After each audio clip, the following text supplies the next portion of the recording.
Father, forgive them, for they not know what they do. That man, that young man, I forgive him.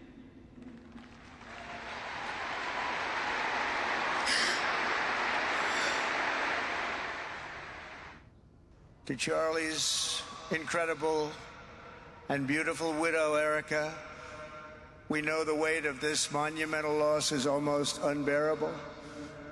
But even in the midst of heartache and pain too great to even fathom, you have somehow found the strength and deep faith to be a comfort to millions and millions of people. You know, I can't help but think that they tried to silence my friend Charlie Kirk. They tried to silence our dear friend Charlie Kirk. And today, tonight, we speak with Charlie and for Charlie louder than ever.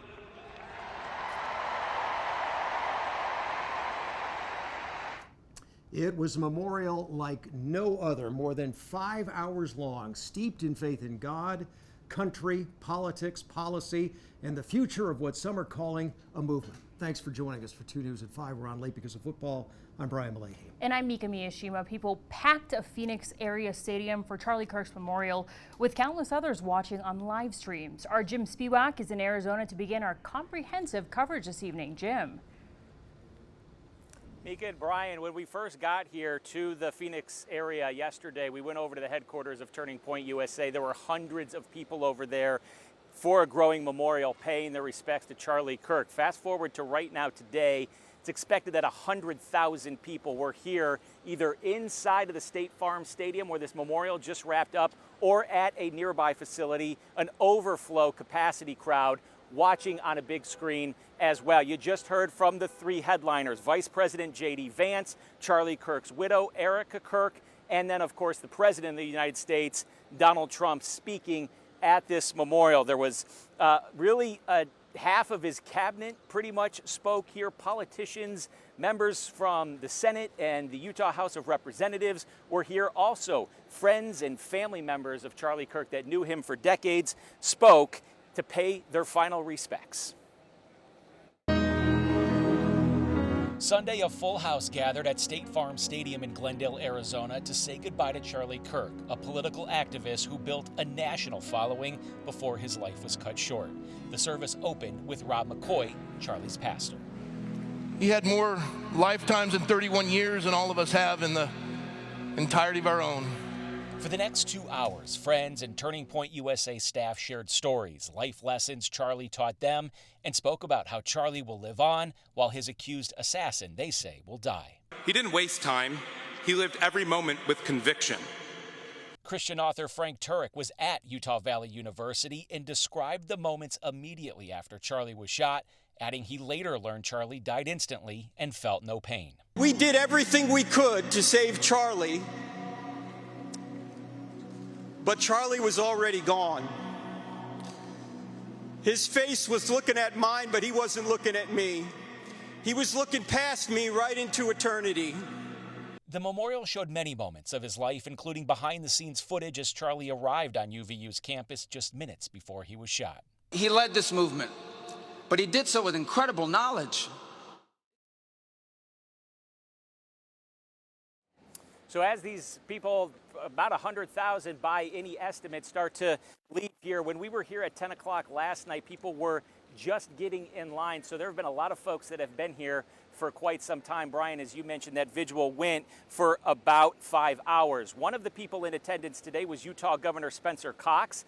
He was on the ground level here, just below the stage. He did take to X with a response about being here. Let's go ahead and put it up on your screen. Here's what Utah's governor had to say about being here and about Charlie's life. The governor said Charlie was a remarkable human being, and it was an honor to represent Utah at his memorial service today. The governor went on to say that his love of freedom and unwavering belief in the power of ideas will continue to inspire generations.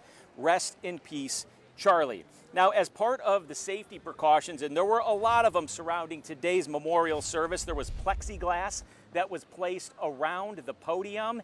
That came in later, though, when members of President Trump's cabinet began to speak. Tucker Carlson, Charlie Kirk's widow, Erica Kirk, the vice president, and then, of course, President Donald Trump. That's when the plexiglass went up. Outside here, the surrounding block around the stadium has been closed off since yesterday. There's the unscalable fence that went up around the perimeter as so many people were showing up. We've seen helicopters in the air flying around. We've seen law enforcement all over the place. But if you think about what happened back at home, you know, this shooting happened on the campus of Utah Valley University where they hosted a vigil on Friday. The purpose of that was to try to unite people on campus after Charlie Kirk was killed there on the campus. People attended that vigil, they laid flowers, they lit candles, and the university went on to say that the event provided a space for remembrance, healing, and reaffirming shared values. It's really hard to imagine what a lot of the students and the other people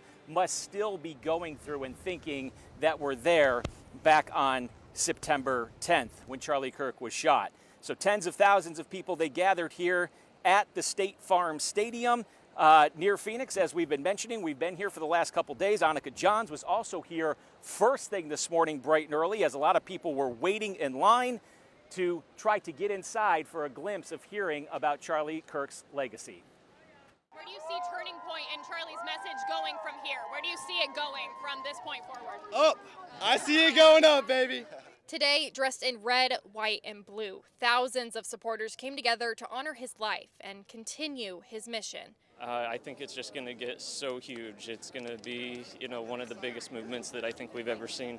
When asked what they personally believe to be Kirk's legacy, the answer varied, but represented his message of faith, patriotism, and drive. I watch his videos all the time, and I would see his videos, and whether I agreed or disagreed, I knew that he was doing his best to serve the country, serve his family, and serve the Lord above. Supporters say while Charlie may be gone, this marks a turning point, and his legacy lives on. For me, he was the person that showed me it's okay to speak up about your faith and your beliefs, and it doesn't matter, be a faithful servant of the Lord. It's okay to go out and do that, and that's something that I'm gonna live by to this day forward. Kirk's wife Erica, Turning Point USA's new CEO, says that his American comeback tour will continue and pick up right where they left off.